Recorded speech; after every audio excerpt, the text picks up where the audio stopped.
Hi everybody. In today's video, we're going to be talking about the Axis Nifty 50 Index Fund. But before that, let me tell you what an index fund is. Now, in simple words, an index fund is a kind of a mutual fund that mimics a stock market index, like Sensex or the Nifty 50, and invests in all the stocks that make up that selected index. Now, coming back to the Axis Nifty 50 Index Fund, today we have with us Mr. Ashwin Patni, the head products and alternatives at Axis AMC. Welcome to the show. Hi, really happy to be here. Thanks. Likewise, such a pleasure to have you here. Now, getting started with it, the name to us, it makes it very clear. The fund is going to be investing in Nifty 50, but could you just tell us a little bit more about it? What kind of an index fund is this and how does it all work? Yes. As you explained very rightly at the beginning, the key feature of any index fund is the whole transparency, that because the name itself will tell you where the money is going, right? When the name says Nifty Index Fund, it's very easy to make out that essentially the fund is going to replicate an index, and that the name of that index is Nifty. Now, for most of the people who watch equity markets in India, the two frontline indexes that we've all grown up and we've seen over the years is Nifty and Sensex. Essentially, Nifty is your, in a very, very simple way to understand, is your most liquid, large frontline 50 companies, and the listed market space in India are typically what represented in the Nifty 50. It's essentially been a flagship index for the market over the years, and is really because it has 50 stocks, it tends to be reasonably well diversified across sectors, themes, and the kind of opportunities that are there in that. To answer your question, essentially what Axis, the fund that we are launching, will do is essentially replicate. So we'll buy these 50 stocks that are represented in the index in the same proportion, and give investors a chance to really participate in that index, either whatever their horizon is. Some of them could do it in a shorter horizon. Most of them, we hope, will be looking at this as a medium to long-term horizon product. Right. Whatever be it's an open-ended product. So whatever be the horizon, people can look at this as a way to participate in this opportunity. Understood. Got it. Now, moving ahead, could you help us with the details of the fund, for example, the NFO period and all the other important details that an investor should know before investing in the fund? Yes, the fund, the NFO launches this week, 15th to 29th is the window that we have for the NFO. It's a typical 2-week window that we have for NFOs. The beauty of an index fund is it works exactly like a mutual fund. So all your things like your ability to switch from another scheme to this scheme, your mechanism by which you would buy or redeem from this one. It's an open-ended product, so people can come in and go as per their needs at any time. And therefore, what we really need is investors who are used to investing in a mutual fund, just think of it as another open-ended fund. You come in the NFO, you start at a base level, which is 10 rupees NAV, and beyond that, the NAV moves in line with how the index itself does over a period of time. Got it. Now, for all the new investors who are watching this, could you help us introduce what exactly is passive investing and a few examples of passive investing, if that could help understand all the viewers? Yeah, passive, essentially, as the word will tell you, is something which is not very active, which is not something where somebody is sitting and taking day-to-day decisions about what stocks to buy or sell on a very, very active basis.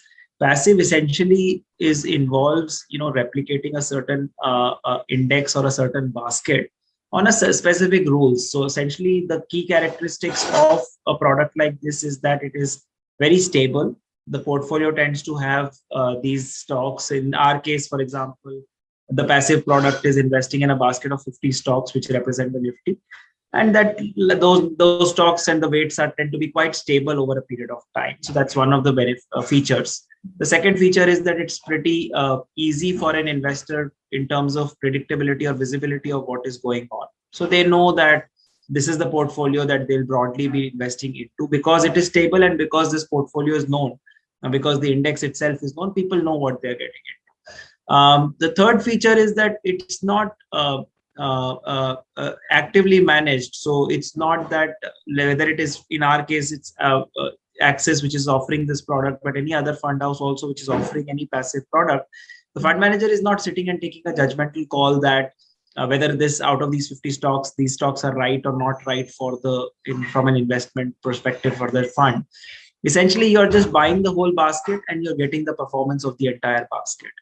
So these are the 2-3 things to just keep in mind, which reflect the passive investing space. Got it. And how do you evaluate an index? So I think there are 2-3 important things investors should look at whenever an index fund or any passive strategy that they are looking at. The first and the most important thing is which segment of the market it goes into, whether it is within the frontline large cap segment or mid small, whether it is a diversified strategies or going into a particular sector or a theme of the market.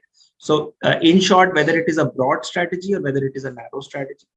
Broader strategies typically, as you can appreciate, are better because they are more diversified, and from a risk perspective, they are a little bit better. But narrow strategies can work for those investors who are targeting a particular theme or a sector or a particular segment, which a narrow strategy provides. So the first important thing, like I said, what segment of the market they invest in, how does that segment align with the objectives of the investor? And typically, let's say a frontline index like Nifty, it's typically large cap frontline names, works for most investors. In fact, because most investors must start making their portfolio with a certain core allocation, which will be to large cap products. And these products allow them. Got it. Okay. And what is the investment objective of index funds? The idea is to replicate. So basically, as I said earlier, that the job of the fund manager here is a slightly different one from the traditional job. In normal equity funds, in fund managers' job is to research stocks, come up with ideas, see which stocks to buy, not buy from the fund's perspective, actively change the portfolio from time to time as need arises. In this case, the job is actually to be more very, very tightly mirror the underlying index which is there for the product.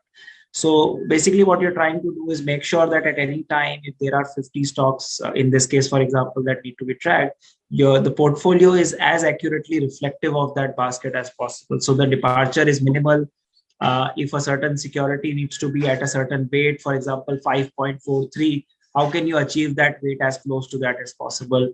Minimize cash leakage, minimize what is called tracking error, which is departure from the fund. So these are the things that have to be kept in mind. Got it. And what is the kind of investor this scheme is best suited for? And what is the investment horizon an investor should keep in mind when investing in this? So the investor segment, the beauty of especially a frontline index like Nifty is that it can work for a very wide segment of investors. Even the simpler investors who are relatively sort of less informed or less aware of different choices, but they're starting to make allocations to equity, because Nifty essentially is your frontline large 50 stock. So even a slightly lay investor can also allocate here. But even more sophisticated investors, all the way, very, very sophisticated investors also, because they are also having large allocations to equities. They try to balance between active and passive, balance between large cap, mid, small. So for sophisticated investors who are just looking for that exposure to the large cap space, we have seen that they've started doing allocations to passive ideas for that as well. So especially a broad product like Nifty within the frontline large cap segment has the power that it can appeal to a very wide spectrum. On your second point on the horizon, this is of course an equity product, so it will have the ups and downs, the volatility of any equity product has.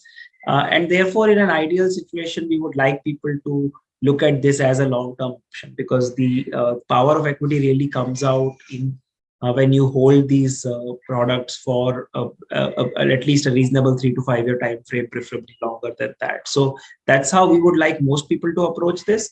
But for slightly more sophisticated investors who want to use this to take views on the index, on how the market is doing, passive products being so transparent allow you to do that. But for most investors, I think this should be seen as a long-term investment. Got it. And could you help us with a quick differentiation between index funds and ETFs? Yes, interesting question, because you can get a passive offering which replicates an index like Nifty through two routes. As you rightly said, one is an index fund route, one is an ETF route.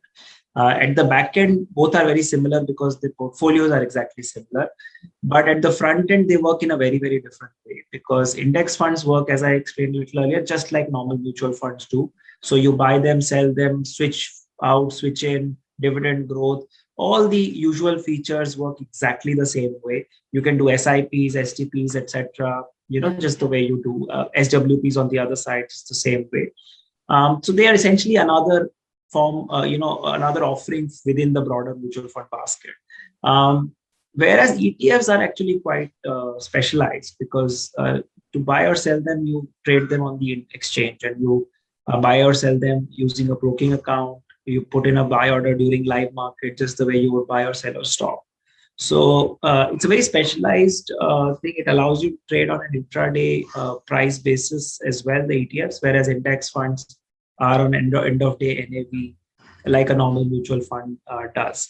So these are two distinct categories. Typically, what we've seen is ETFs are more preferred by slightly more sophisticated investors, because you need to have a trading account, you need to have the understanding of how to buy or sell ETFs, etc. Whereas index funds can work for anyone. It can work for sophisticated, can work for vanilla, because it's a very, very straightforward product. You're just getting the basket, which is the index in it. Got it. Okay. Now, moving ahead to the next question, could you just help us briefly understand what exactly is expense ratio? So expenses ratio is what is charged by the asset management company, in this case, for example, by Axis, which we will be charging to the fund to be manage the fund. Typically, as you would expect, since passive funds are the level of involvement of the fund manager is more limited, because you're not really doing any active research, you're not doing any active call on the individual stocks. The expense ratio that we charge on these funds also tends to be much lower compared to what is typically charged by the active products which are there in the market. Okay, got it. And what is the total AUM that you're looking at for this fund? So we're still, it's early days because we just launched the fund. So let's see how it plays out. But we are very confident that this can be a very large segment over a period of time. Because if you see in the last 3 to 5 years, passive strategies has been one of the fastest growing segment in the Indian market, mutual fund industry. And I think it's coming of age. People are getting better in terms of understanding. People are realizing the power of these products within their portfolios. So from a timing perspective, we think that the time is right for people to start looking at this for a wider segment of audience to experience passive investing through these products, which are very simple but also very efficient. So let's see what happens in the NFO. But I think we are very confident that as a longer term option over the years, this will be a very, very powerful and significant offering for us within our basket. I'm sure. Moving ahead to the final question, could you help us understand the taxation of index funds? How does it work? It's an equity product. At the end of the day, it works exactly like how an equity mutual fund will work. So therefore, people can essentially, as you buy and then you exit, there are capital gains taxes that can come in on your gains. And depending on your holding period, it could be short-term or long-term capital gains. So less than 1 year puts it in the short-term category, and beyond 1 year, it goes into the long-term capital gains category. So I think the very easy way to understand it is it works exactly like how equity mutual funds do. Got it. Understood. Well, thank you so much, Mr. Ashwin. It was such a pleasure to have you here. We do wish you all the very best. Thank you so much. Thanks a lot for being here. Thanks. Brokerage shall not exceed SEBI specified limit. Investment in securities market are subject to market risk. Read all the related documents carefully before investing.